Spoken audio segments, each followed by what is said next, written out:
उत्तर प्रदेश में देखिए फ्री के सिस्टम की वजह से इस वक्त वहां की अर्थव्यवस्था काफी ज्यादा चरमरा चुकी है और अब मुख्यमंत्री सुखविंदर सिंह सुक्खू की तरफ से एक फैसला किया गया। बिल्कुल, देखिए फैसला ये है कि मुख्यमंत्री हो, मंत्री हो या फिर संसदीय सचिव हो, उन्हें जो है 2 महीने का वेतन नहीं लेने के लिए कहा गया है। हालांकि विपक्ष इसे लेकर हमलावर है। विपक्ष का ये कहना है कि जो अर्थव्यवस्था हिमाचल प्रदेश की चरमराई हुई है, इसके पीछे की वजह यह है कि सरकार की तरफ से फिजूल खर्ची की गई है।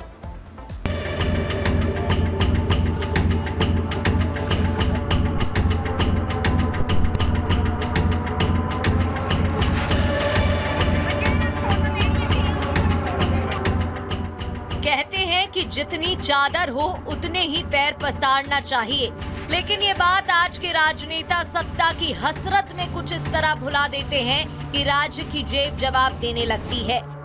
कुर्सी पाने के लिए की गई तिकड़मी और रेवड़ियों की बौछार जनता पर भी बोझ बनकर गिरने लगती है, तो विकास और अर्थव्यवस्था धराशायी हो जाते हैं। गारंटीड चुनावी जीत के लिए लोक लुभावन वादों वाली तरकीबों से धड़ाम अर्थव्यवस्था की ताजा प्रयोगशाला कांग्रेस के राज वाला हिमाचल प्रदेश है, जहां की सुक्खू सरकार आईसीयू में पड़ी सूबे की आर्थिक स्थिति को संभालने के लिए कटौतियों की ऑक्सीजन देने को मजबूर है। अभी सत्ता में आए आधा समय भी नहीं बीता कि कांग्रेस सरकार का खजाना खाली हो चुका है। आलम यह है कि अब सीएम खुद अपना वेतन नहीं लेने की बात कह रहे हैं।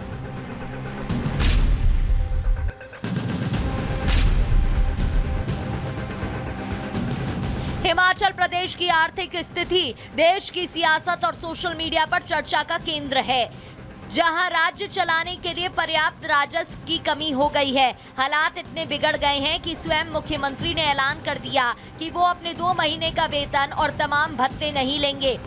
इतना ही नहीं, विधानसभा में इस बारे में बताते हुए सीएम सुक्खू ने कहा कि उनकी सरकार के सभी मंत्री और मुख्य संसदीय सचिव भी अगले 2 महीने तक वेतन और भत्ते नहीं लेंगे।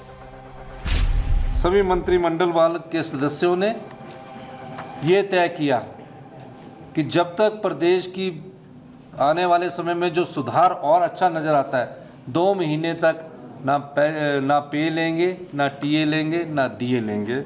और यही अनुरोध मैंने जब अपने सीपीएस साथियों से कहा, उन्होंने कहा 2 महीने तक हम भी नहीं रहेंगे। महज ये छोटा सा अमाउंट है, लेकिन एक सिंबॉलिक अमाउंट है। संकट में राज्य की आर्थिक स्थिति पर सीएम के आह्वान पर पार्टी के दूसरे नेताओं ने भी बिना देर किए समर्थन का भरोसा दे दिया। अच्छा इनिशिएटिव मुख्यमंत्री जी ने लिया है एंड लीडिंग बाय एग्जांपल।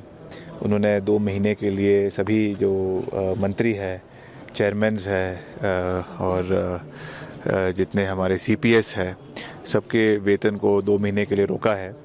और आने वाले समय में विधायकों से भी अपील करी है कि उनको भी कुछ समय के लिए अपने वेतनों को छोड़ना चाहिए, ताकि हमारे प्रदेश में जो वित्तीय संकट है उससे निकलने में छोटा सा सहयोग हो सके। और हम लगातार प्रदेश में संसाधनों को मजबूत करने के लिए पूरा प्रयास कर रहे हैं। आर्थिक संकट से घिरे हिमाचल प्रदेश को उभारने में नाकाम कांग्रेस सरकार पर बीजेपी हमलावर है। पार्टी का साफ कहना है कि देवभूमि में आर्थिक संकट के लिए सुक्खू सरकार की तरफ से बनाए गए संसदीय सचिवों और दर्जा प्राप्त कैबिनेट मंत्रियों, चेयरमैन को दी जा रही सुविधा और फिजूल खर्ची पूरी तरह जिम्मेदार है। आर्थिक संकट है प्रदेश के ऊपर और 2 महीने तक सैलरी नहीं है। मुझे नहीं मालूम कि उससे कितना फर्क पड़ेगा प्रदेश की आर्थिकी पर, लेकिन जिन चीज़ों से सही मायने में असर पड़ता है, प्रभाव पड़ता है, उन पर अमल करने की आवश्यकता है। सीपीएस आपने जो कॉन्स्टिट्यूशन के मुताबिक नहीं बन सकते वो आपने बना करके रखें। कैबिनेट के दर्जे के साथ आपने बहुत सारे लोग बना के रखे हैं, चेयरमैन बना रखे हैं, और जिस प्रकार से सारी चीज़ें सुविधाएं उनको उस प्रकार से दी गई है, तो निश्चित रूप से मैं मानता हूं कि इससे सारी चीज़ों का समाधान नहीं है। आर्थिक संकट और कर्ज के बोझ तले दबे हिमाचल प्रदेश की खराब स्थिति किसी से छिपी नहीं है। साल 2022 के चुनावों को जीतने के लिए कांग्रेस ने जिन लोक लुभावन वादों के सहारे देवभूमि की सत्ता पाई थी, वही अब उसके गले की फांस बन गई है। मसलन क्यों चरमराई हिमाचल की अर्थव्यवस्था? ओपीएस बहाली से अर्थव्यवस्था पर भारी दबाव, हर महीने 300 यूनिट फ्री बिजली, महिलाओं को प्रति महीने 1500 रुपए। इसके चलते हिमाचल प्रदेश की अर्थव्यवस्था इस कदर बिगड़ गई है कि राज्य का पुरानी कर्ज चुकाने को लेने पड़ रहा नया ऋण। हिमाचल का आर्थिक संकट, पुराना कर्ज चुकाने को लेना पड़ रहा नया ऋण, प्रति व्यक्ति कर्ज के हिसाब से दूसरे स्थान पर, प्रति व्यक्ति 1,17,000 रुपए कर्ज, कर्मचारी प्लस पेंशनर की 10,000 करोड़ की देनदारी बकाया। हिमाचल की रेवेन्यू डेफिसिट ग्रांट घटी, जीडीपी का 5% तक, लोन की क्षमता घटकर 3.5%। साफ है, चुनाव जीतने के लिए रेवड़ियों की बौछार और सरकार में आने पर सौगातों का सैलाब आय व्यय का संतुलन बुरी तरह बिगाड़ देती है।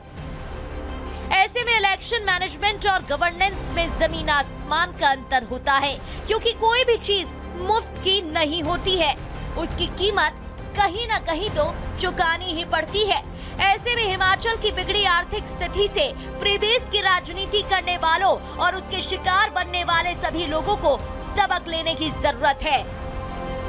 Bureau report, Republic Bharat. देखिए, चुनाव के समय फ्री की रेवड़ियां बांटी गई और उसका खामियाजा देखिए अब हिमाचल की अर्थव्यवस्था पर देखने को मिल रहा है।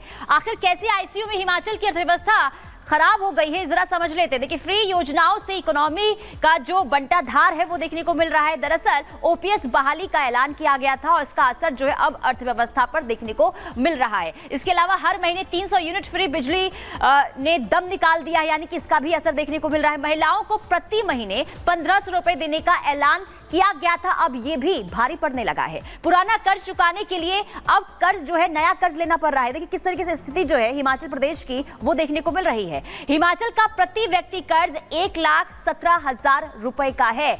कर्मचारी प्लस पेंशनर का 10,000 करोड़ का जो बकाया है ये भी है। और ऐसे में क्योंकि पहले देखिए फ्री की रेवड़ियां बांटी गई और इसके बाद अब नया कर्ज इसलिए लेना पड़ रहा है क्योंकि कुछ है नहीं हिमाचल प्रदेश के पास, और यही वजह है कि लगातार जो स्थिति अर्थव्यवस्था की वो हिमाचल प्रदेश में खराब होती हुई नजर आ रही है। चलिए अब आगे बढ़ते हैं, अब नजर डाल लेते हैं 2 मिनट में दुनिया में।